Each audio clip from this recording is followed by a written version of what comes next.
partage. Hop. Bonjour Elodie. Bonjour Elodie et bienvenue.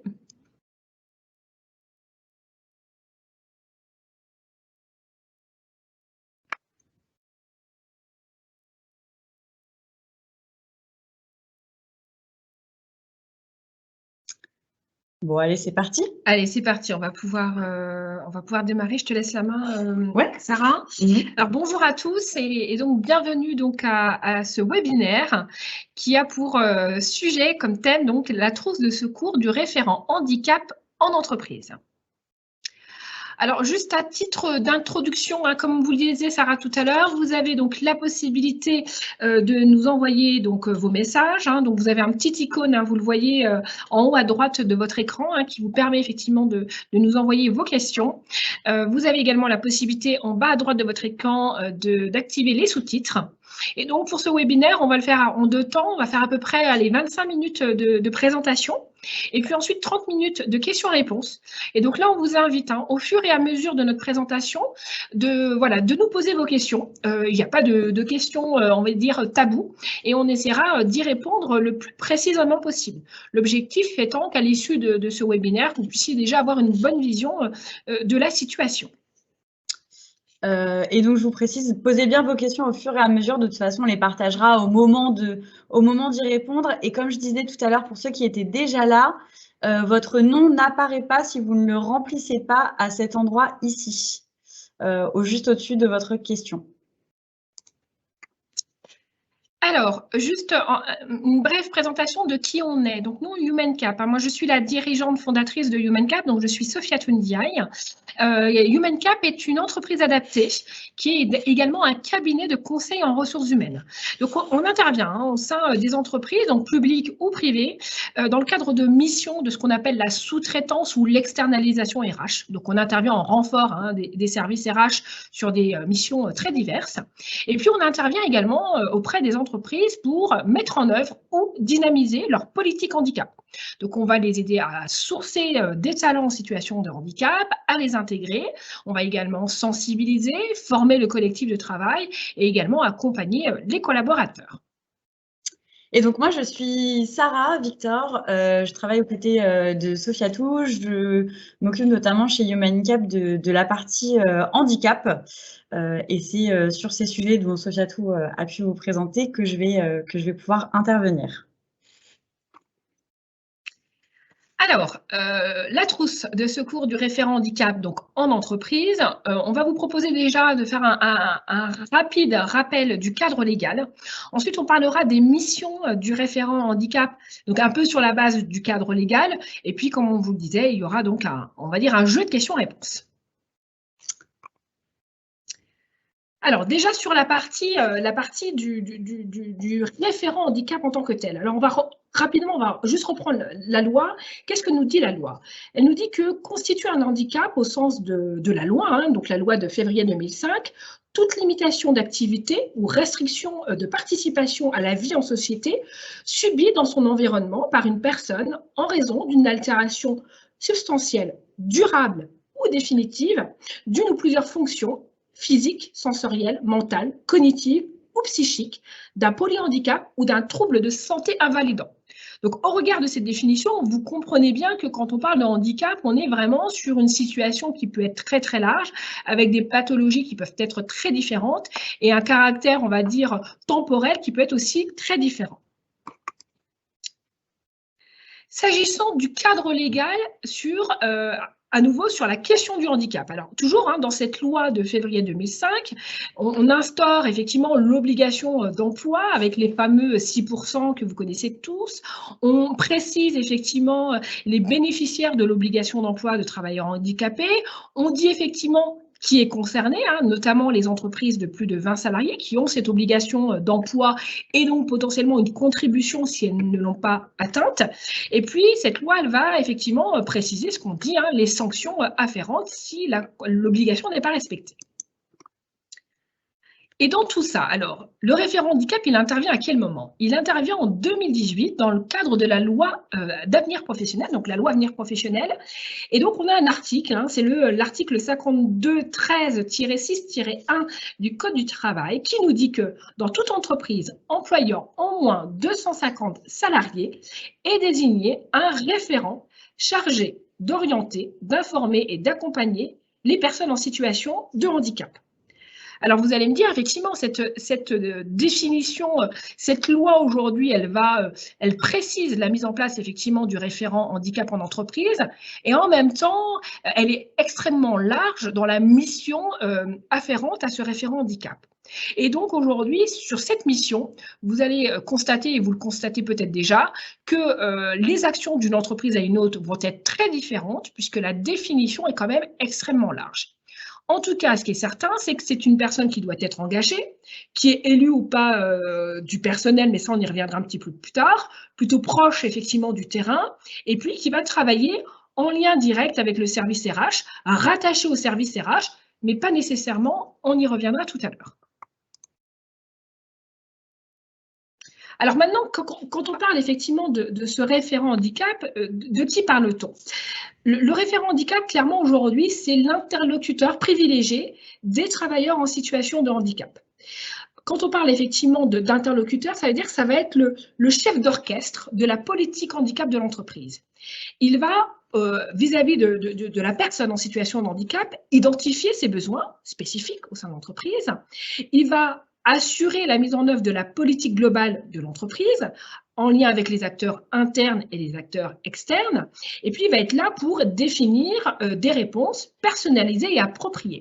Donc, clairement, aujourd'hui, le référent handicap, il est l'interface entre tous ces acteurs, avec pour point central le salarié en situation de handicap qui est un peu son client interne.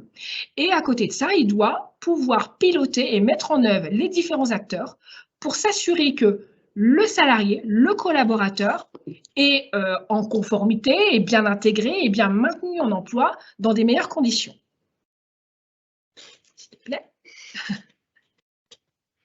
Alors, Sarah va revenir, hein, puisque là, on a été, on va dire, plutôt large hein, sur la présentation. Mais ce qu'il faut retenir, c'est que le référent handicap, il est là pour piloter. Et on va le voir tout à l'heure, quand on parle de piloter, il y a à un moment donné une stratégie qui va être définie par la direction de l'entreprise, en lien avec les représentants du personnel. Et une fois que cette stratégie est définie, le rôle du référent handicap va être de piloter cette stratégie, cette politique handicap au sein de l'établissement. Deuxième situation, il est là pour faciliter. Faciliter parce qu'il est là, il est l'interlocuteur. Il est l'interlocuteur du salarié, il est l'interlocuteur des managers, il est l'interlocuteur des services de santé au travail. Il est là vraiment pour faciliter les choses et le quotidien de la personne en situation de handicap. Il est là pour accompagner. Accompagner, clairement, c'est être aux côtés de la personne pour faire en sorte que lorsqu'un besoin est identifié, de lui apporter des réponses personnalisées. Puisque chaque personne est différente et même en face d'une même pathologie, on peut avoir des solutions qui vont être différentes parce que la personne va être dans une situation différente. Et enfin, communiquer, puisque c'est bien de mettre en place une politique handicap, mais derrière, il faut pouvoir communiquer et en interne et en externe, et on va vous expliquer comment et pourquoi. Alors, du coup, c'est moi qui vais me charger de vous expliquer un petit peu plus en détail donc, ces différentes missions. Donc, comme l'a dit Sofiatou, ce rôle-là dans la loi, il n'a pas du tout été détaillé. On a vraiment laissé champ libre. Et nous, notre objectif aujourd'hui, ça va être de vous aider à structurer un petit peu tout ça. Donc, pour ceux qui étaient là la semaine dernière sur le webinaire pour les référents handicap en CFA, vous allez retrouver des similitudes, mais de manière générale, les interlocuteurs sont différents en entreprise, la stratégie n'est pas la même et les enjeux sont très clairement différents aussi. Sur la partie stratégie et pilotage, donc on parle vraiment de la mise en place de cette politique handicap, notamment dans le cadre où il n'y a pas forcément déjà de mission handicap sur place, enfin au sein de l'entreprise, et que c'est à vous un petit peu de tout construire. Dans ces cas-là, votre première mission, ça va être de mettre en place cette politique handicap. Donc, de faire un état des lieux, de définir les objectifs. Pour ça, vous pouvez vous aider de un des outils de la trousse de secours qui est l'autodiagnostic et qui vous permet un petit peu de comprendre où est-ce que vous êtes bon, où est-ce que vous êtes moins bon, où est-ce qu'il va falloir placer vos billes et voir un peu comment s'orienter. À partir de ça, vous allez pouvoir définir un plan d'action Pour ça, vous pouvez aussi solliciter l'AGFIP qui propose une aide à toutes les entreprises de manière gratuite pour vous aider justement à construire ce plan d'action, identifier les indicateurs et les outils que vous pouvez utiliser. Ces indicateurs et ces outils, ils vont vous permettre ensuite de pouvoir suivre votre activité parce que forcément, il ne s'agit pas simplement d'être uniquement dans l'opérationnel, mais de voir également quelle est l'évolution depuis votre arrivée par rapport à cette politique handicap, comment évoluent les choses et puis voir aussi si vous êtes bon ou pas, notamment en termes de santé, sécurité au travail. Votre rôle ensuite sera de fédérer les acteurs. Ça, c'est vraiment un rôle important. On en parlera ensuite de quels acteurs exactement vous allez fédérer. Mais c'est important parce que c'est votre rôle en tant que référent. Même s'il y a une mission handicap, vous êtes sur le terrain et votre rôle, ça va être de parler du sujet du handicap autour de vous et de le dédramatiser. Et enfin, le dernier rôle stratégique, ça va être la partie veille. Vous devez être garant de la connaissance du handicap dans votre entreprise. Donc pour ça, vous devez être au courant des évolutions de la réglementation, de toutes les aides, je pense notamment aux aides exceptionnelles avec le Covid par exemple, de tous les leviers qui existent puisque en fait potentiellement on peut être amené à venir vous poser des questions à vous. Et d'ailleurs en parlant de questions, n'hésitez pas déjà à vous poser à nous poser vos questions dans le chat, dans la partie questions-réponses. Je parlais donc de la partie facilitation, faire fédérer les acteurs. Mais alors, qui sont ces acteurs? On les retrouve ici. 4 grandes catégories, la partie stratégie, opérationnelle et les partenaires à la fois internes et externes. L'objectif auprès de tous ces acteurs, c'est le même, c'est celui d'être identifié et que voilà, ce soit vers vous qu'on vienne pour venir poser des questions. Alors, il y a aussi différents cas de figure selon la taille de votre entreprise, selon comment est organisée votre entreprise, si la médecine est en interne ou en externe, la médecine du travail, pardon, j'entends, selon si vous êtes une entreprise privée ou publique, et pareil aussi selon l'organisation de votre entreprise. Il y a quelque chose qu'on va toujours retrouver, c'est la partie stratégie, donc la direction. Quelle que soit la taille de votre entreprise, vous aurez une direction, c'est sûr. Et possiblement, si vous avez une obligation de référent handicap, c'est que vous avez déjà dépassé l'obligation pour le CSE. Donc ça, c'est une partie un peu plus stratégique qui est là pour vous aider et qui est aussi un peu votre point de repère pour la partie décision. La partie politique handicap un peu plus stratégique sur la grande vision du handicap.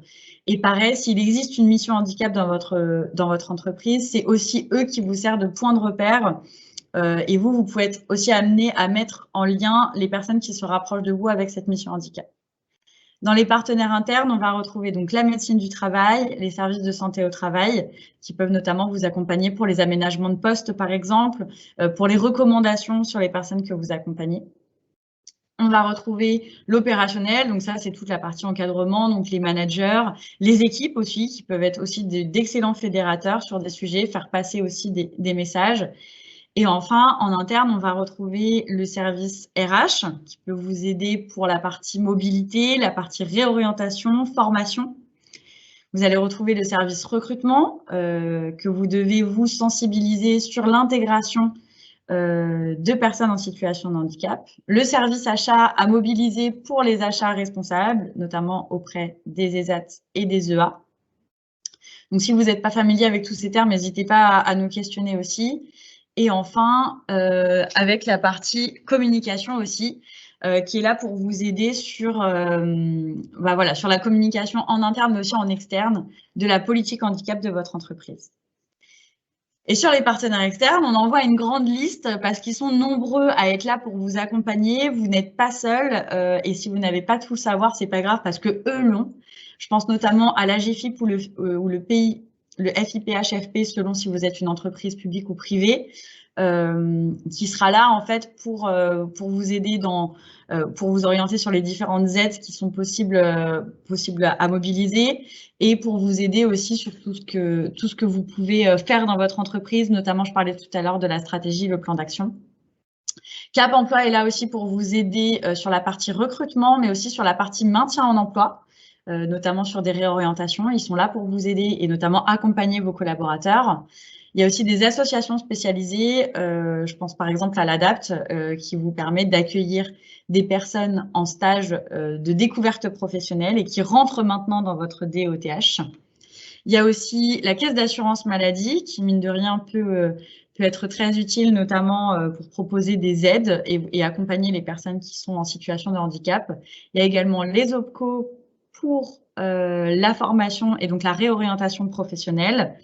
La MDPH, donc pour la reconnaissance de la qualité de travailleur handicapé, et les DRIECT, donc qui étaient jusqu'ici les directs, qui sont surtout à mobiliser pour la partie accord agréé. Ensuite, on a la partie accompagnement. Donc cette partie accompagnement, elle va se retrouver toujours sur la partie écouter, orienter, accompagner.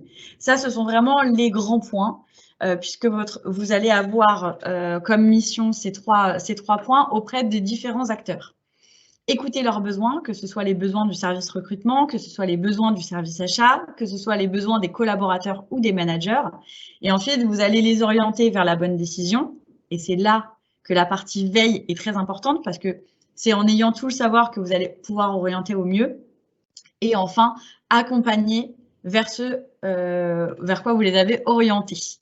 Donc, par exemple, sur la partie maintien dans l'emploi, que ce soit un manager qui se rapproche de vous ou un collaborateur, votre rôle, ça va être d'écouter la situation, de rechercher des solutions et donc d'orienter. Ensuite, vous, votre rôle, au-delà de ça, il va être donc d'assurer les financements, donc de vous rapprocher de la GFIP, du FIP et HFP. Potentiellement, on en parlait tout à l'heure, des OPCO, du Cap Emploi, de également la CPAM. On ne sait jamais, il peut exister certaines choses, notamment aussi auprès des mutuelles. Je pense notamment à des bilans d'orientation, des bilans professionnels. Ça peut arriver que ces services-là les proposent. Et enfin, derrière, votre rôle ne s'arrête pas là, parce que vous allez, au-delà de l'accompagnement, suivre la mise en œuvre de ces aménagements et vérifier sur le long terme si ça se passe bien. Et potentiellement, votre rôle, qui est aussi celui de la sensibilisation, il peut être fait auprès des équipes si jamais il y avait une situation de maintien dans l'emploi, par exemple, sur l'aménagement horaire ou l'aménagement de matériel ou ce genre de choses. Ça peut être plus ou moins bien perçu par les équipes. Et donc, votre rôle, ça va être un peu d'expliquer pourquoi, pour éviter les situations de gêne, notamment par le collaborateur qui a reçu cet aménagement. Il est important aussi que vous puissiez accompagner le recrutement et l'intégration. Dans le meilleur des cas, c'est super si vous pouvez être là dès le processus de recrutement, soit en binôme avec l'entretien RH, soit même en dernier entretien, ou même en premier entretien si vraiment vous avez un rôle premier de sourcing et recrutement. Mais l'objectif étant que vous soyez là dès le début pour aussi sensibiliser sur cette partie handicap et potentiellement, s'il y a besoin d'aménagement de poste, être en mesure de l'identifier, le mettre en place, assurer que ce soit bien mis en place pour l'intégration du collaborateur et ensuite sensibiliser le service en amont si besoin. Et pareil, auprès des achats, là, ce sera plutôt, les achats ne sont pas forcément tous au courant de qu'est-ce que le secteur protégé et adapté, à quoi ça sert, parce qu'eux ne connaissent pas du tout la taxe AGFIP a priori, sauf des personnes sensibilisées, bien entendu, c'est aussi quelque chose qui est de plus en plus courant. Mais voilà, c'est important de leur expliquer qu'il existe des enjeux derrière ce secteur protégé et adapté et de les aider, vous aussi, à proposer des entreprises du secteur protégé et adapté pour répondre aux différents besoins du service achat. Donc, dans la prestation, dans les fournisseurs, ce genre de choses. Enfin, on parlait tout à l'heure du coup de la partie communication. Donc, les enjeux de communication, ils sont à la fois internes et externes. En tant que référent handicap. Alors, faites aussi à votre échelle, c'est pas forcément évident de pouvoir assurer tous les rôles quand on est référent handicap et qu'on a un autre métier à côté et qu'on n'a pas forcément beaucoup de temps qui est alloué à cette mission. Et c'est pour ça qu'il existe aussi des outils pour vous aider, notamment dans la communication interne. L'objectif de cette communication, il est double, puisque ça va être à la fois de lever les stéréotypes en interne, mais aussi d'aider à des personnes qui n'ont pas osé parler de leur handicap de pouvoir se dévoiler. Parce que quand une entreprise communique sur le fait qu'elle est handi-accueillante et qu'elle est prête à aménager des postes, qu'elle est prête à voilà, aménager des situations, des personnes seront plus détendues et plus à même de venir parler de leur handicap. Ça va aussi aider les équipes à s'adapter au mieux parce que ça sera un sujet qu'on connaît et du coup, on sera prêt à l'accueillir et à en parler. C'est important quand on parle de sensibilisation que ce soit quand même fait de manière régulière.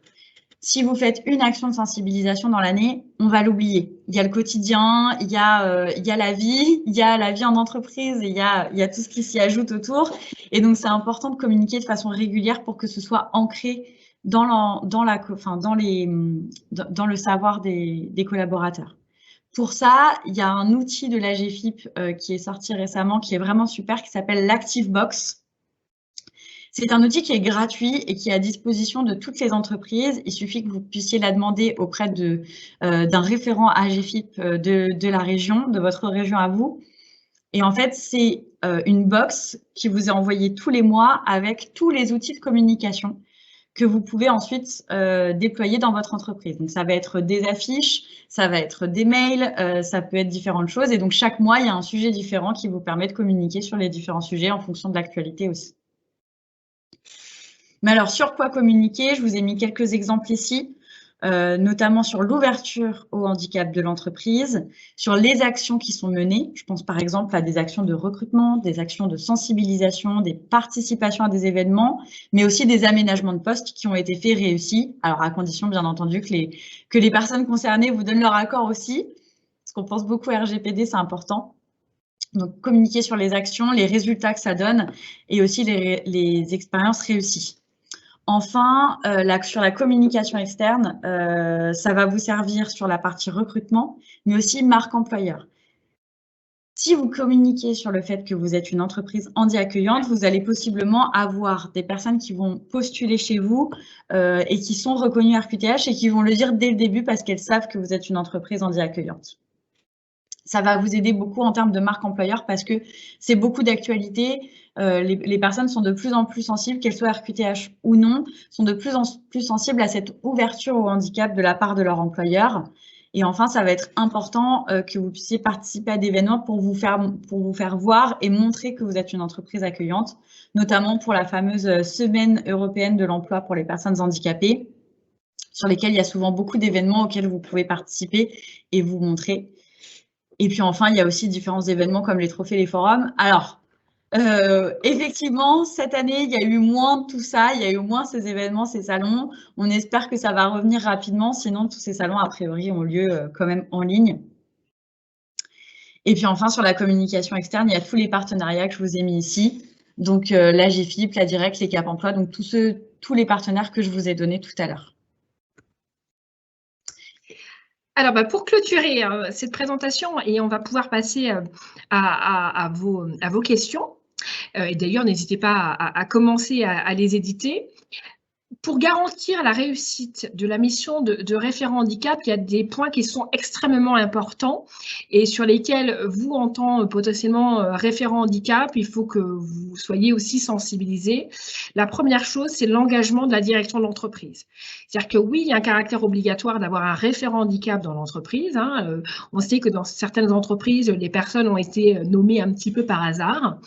Pour autant, il est extrêmement important qu'il y ait un véritable engagement de votre direction d'entreprise pour que derrière puisse se décliner une véritable politique RH au regard effectivement de l'engagement de personnes en situation de handicap. Cet engagement de la direction va aussi être important sur l'aspect clairement financier, puisque si l'entreprise est engagée, vous serez beaucoup plus disposé, vous, référent handicap, d'avoir les moyens pour pouvoir mettre en œuvre vos actions. La deuxième chose, c'est effectivement d'identifier le ou les référents handicap, puisqu'on ne l'a peut-être pas préciser, mais il peut y avoir plusieurs référents handicap dans une même entreprise. Dans tous les cas, il est important que ce soit fait sur la base du volontariat, puisque clairement, quand on est volontaire, on est plus disposé à être engagé et donc les résultats sont forcément meilleurs. Troisième chose, c'est l'importance de la mission claire.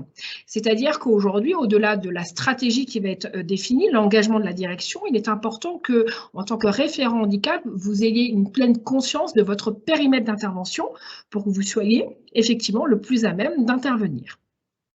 Et puis, il faut que vous soyez clairement, hein, au travers du positionnement que vous avez, que vous ayez une véritable influence. On parle, nous, de pouvoir d'influence et cette capacité à être identifié, comme le disait Sarah tout à l'heure, et pouvoir agir concrètement auprès et de la direction, mais aussi auprès des managers et des personnes extérieures. La question de la professionnalisation du référent handicap. Légalement, aujourd'hui, il n'y a pas de formation obligatoire pour être référent handicap. Pour autant, il est important que vous soyez formés. Donc là, aujourd'hui, vous participez à ce webinaire et c'est très bien, ça vous permet effectivement de vous donner de l'information. Pour autant, il faut que vous vous alimentiez, hein, on parlait tout à l'heure de veille juridique, il faut vous alimenter pour être très au clair sur ce qu'est l'obligation d'emploi, c'est quoi une DOTH, c'est quoi les bénéficiaires de l'obligation d'emploi, quels sont les moyens que j'ai en œuvre pour pouvoir effectivement augmenter mon taux d'emploi, etc., etc. Donc, il faut vous former et il y a effectivement de très bonnes formations, on pourra vous en reparler tout à l'heure. Et puis enfin, on va parler de responsabilité, parce qu'un référent handicap, c'est bien, mais il est important, et c'est pour ça aussi que ça peut fonctionner, c'est que l'ensemble des partenaires soient engagés. Quand je parle de partenaires, ben c'est les RH, c'est les managers, c'est la direction. Et vous, tout seul dans votre coin, c'est extrêmement compliqué de mettre en œuvre les choses, et c'est pour ça qu'il est important qu'il y ait un engagement et une responsabilité de l'ensemble des acteurs de l'entreprise. Alors, nous arrivons au bout de cette présentation. Donc, ce qu'on vous propose à présent, c'est de répondre à toutes vos questions. Donc, vous avez effectivement le chat qui vous permet de poser vos questions. On va les reprendre une à une et on va y répondre. Donc, allez-y, n'hésitez pas à poser toutes vos questions. Alors, on en a déjà un certain nombre qui ont été posées. La première était, est-ce qu'il y a une formation obligatoire pour être référent handicap ? Alors, je venais de le dire effectivement à l'instant, et donc non, il n'y a pas de formation obligatoire. On le disait tout à l'heure, hein, la réforme aujourd'hui et la loi donne un champ, on va dire, très large sur la mission des référents handicap, mais il n'y a pas de caractère obligatoire d'avoir une licence, un master, un DU, etc. Pour autant, comme je le disais, il est important que le référent handicap soit formé et sensibilisé d'ailleurs lui-même sur ces questions-là. Et donc, il y a un DU, qui est un DU du référent handicap, qui peut être intéressant effectivement pour vous de suivre. Alors, il n'y a pas bien sûr de caractère obligatoire, mais il permet d'avoir quand même une très très bonne vision de cette mission. Et puis sinon, vous le verrez dans la trousse du référent handicap, il y a des outils aujourd'hui que propose l'AGEFIP qui peuvent vous permettre de vous auto-former en ayant effectivement une visibilité assez complète de votre rôle. Donc ça fait partie de la trousse, on vous mettra toutes les informations. Alors, il est difficile de respecter le taux d'emploi. Avez-vous des idées? On en a plein. Alors, donc effectivement, là, on sort un petit peu de la question en fait du référent handicap, mais même si on le sait aujourd'hui d'un point de vue stratégie, quand cette mission de référent handicap a été mise en place, c'est aussi pour inciter les entreprises à être beaucoup plus dynamiques dans leurs actions. On sait qu'aujourd'hui, en moyenne, les entreprises sont plutôt à un taux d'emploi de 3,5%, alors que l'obligation est à 6%.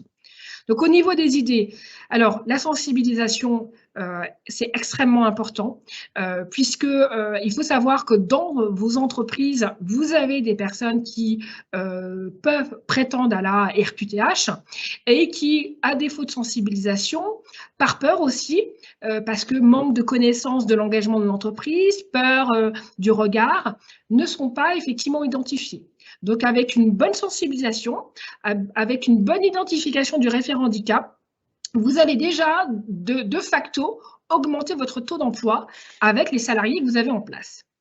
Deuxième action, effectivement, ça va être la communication externe auprès de vos candidats dans vos démarches de recrutement.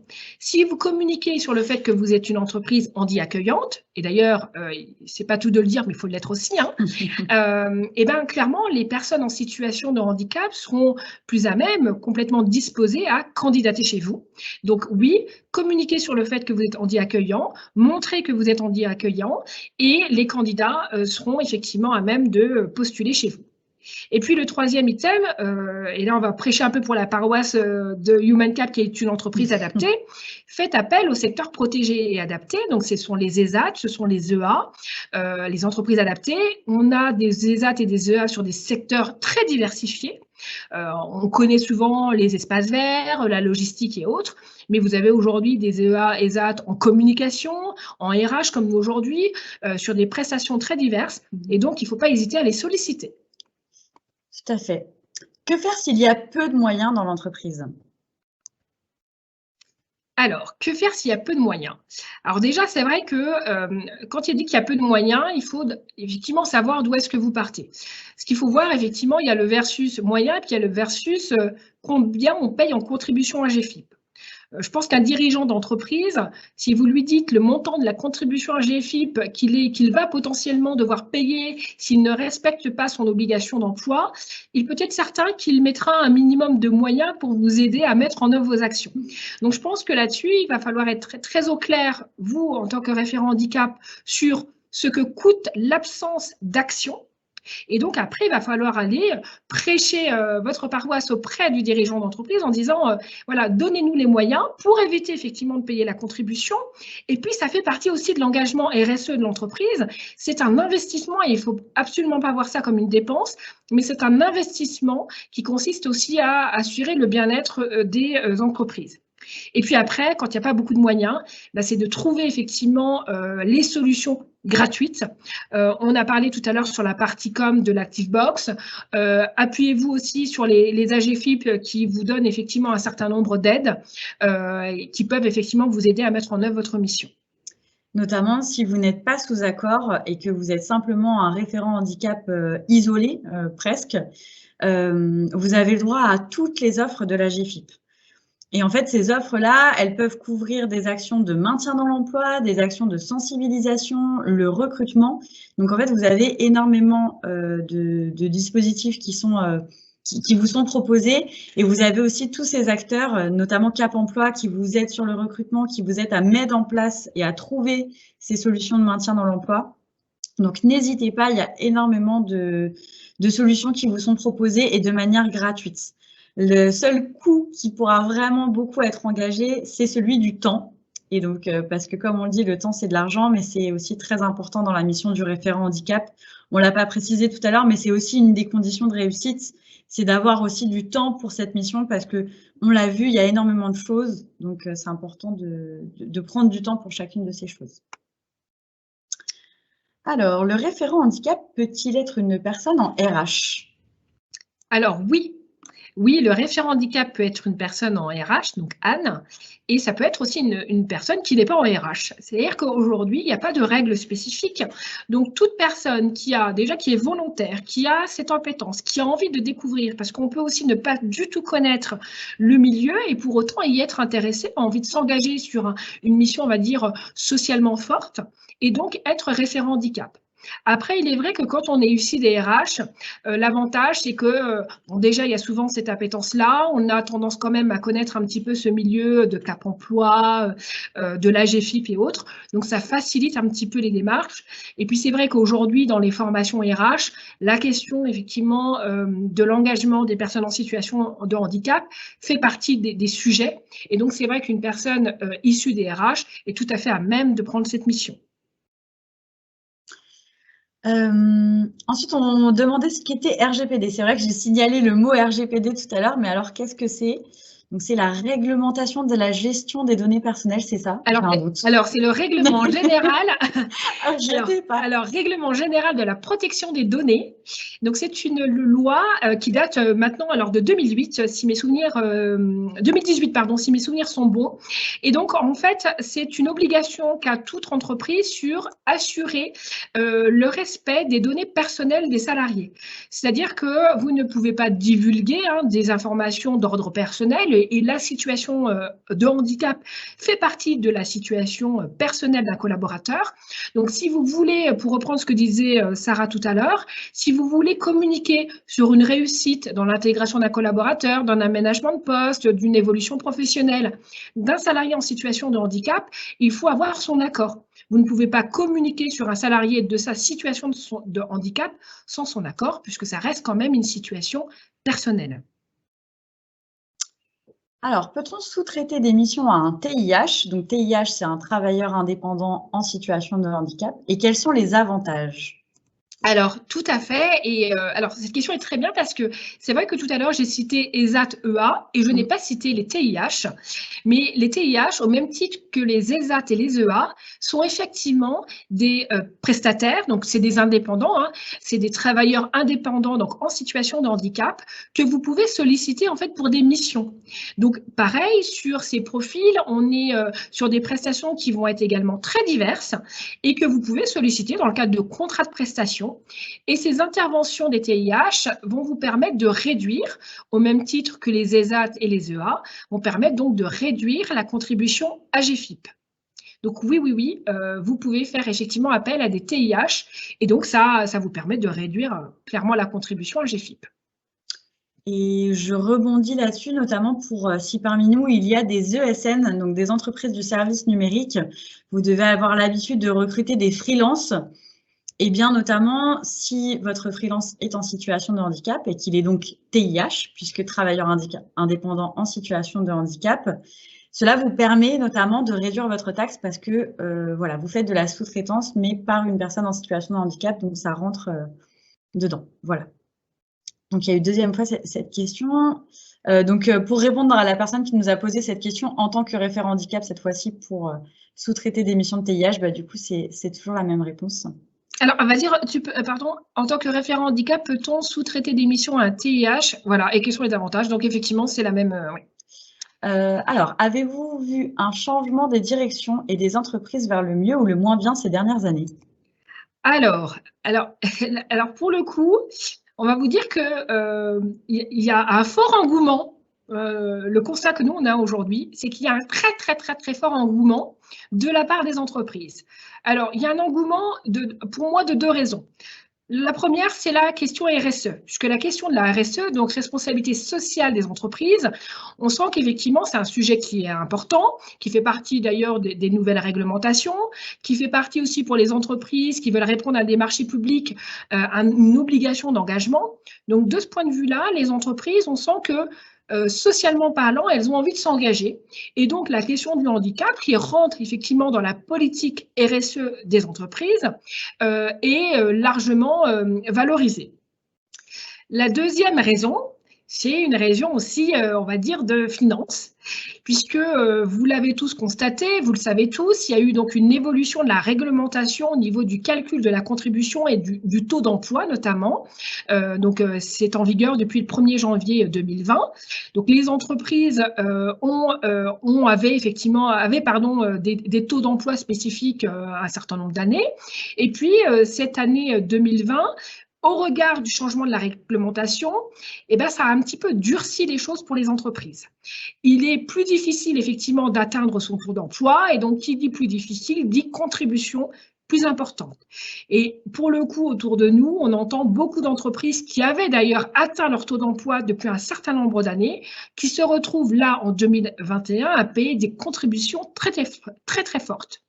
De ce fait, on sent effectivement un engouement très fort de la part des entreprises pour s'engager plus fortement et notamment pour atteindre, augmenter leur taux d'emploi pour éviter cette contribution.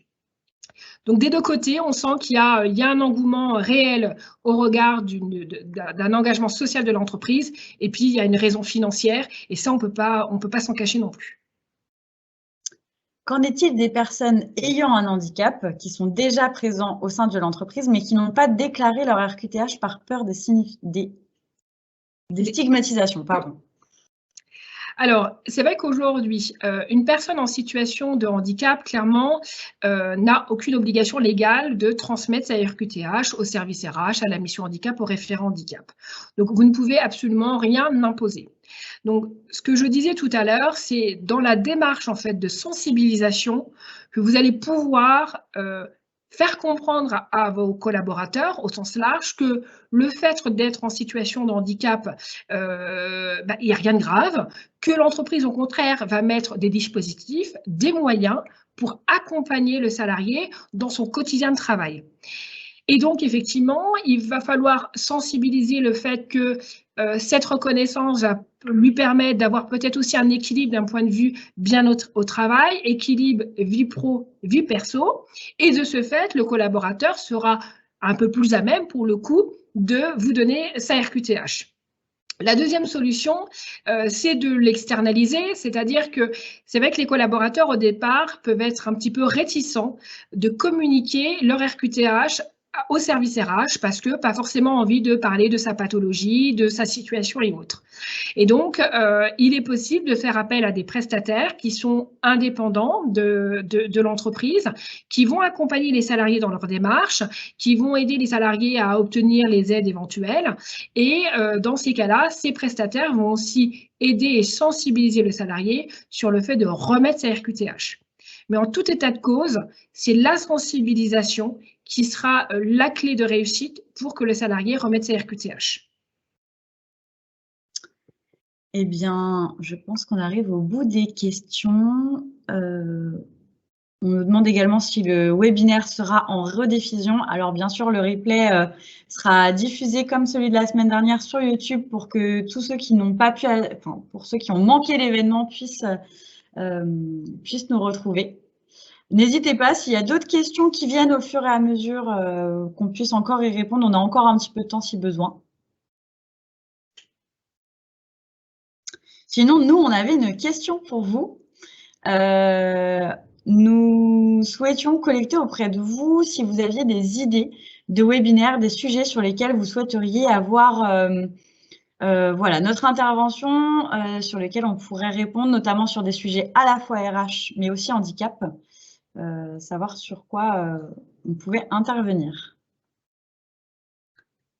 Oui, pour compléter ce que dit Sarah, l'idée, c'est de voir aussi avec vous quelles sont peut-être les difficultés que vous rencontrez aujourd'hui dans votre quotidien de référent handicap, ou éventuellement se dire, bah tiens, moi, ce sujet-là, je ne suis pas très à l'aise, ou j'aimerais bien peut-être avoir un petit soutien ou une aide, ou en tout cas plus d'informations. Et l'idée, du coup, c'est qu'on puisse, à travers effectivement d'autres webinaires, travailler pour vous sur ces thématiques-là. Voilà, on est sur le principe du partage. Et donc, ce partage, c'est aussi partager avec vous les informations pour vous faciliter votre quotidien. Et n'hésitez pas aussi à nous dire ce qui fonctionne dans vos entreprises respectives, puisque ça permettra aussi de partager aux autres participants. Et puis, n'hésitez pas aussi à nous dire quelles sont les difficultés que vous rencontrez pour qu'on puisse aussi voilà, les partager avec les autres participants et essayer de répondre à vos interrogations. Alors, n'hésitez pas en tout cas. Il n'y a pas d'autres questions pour le moment.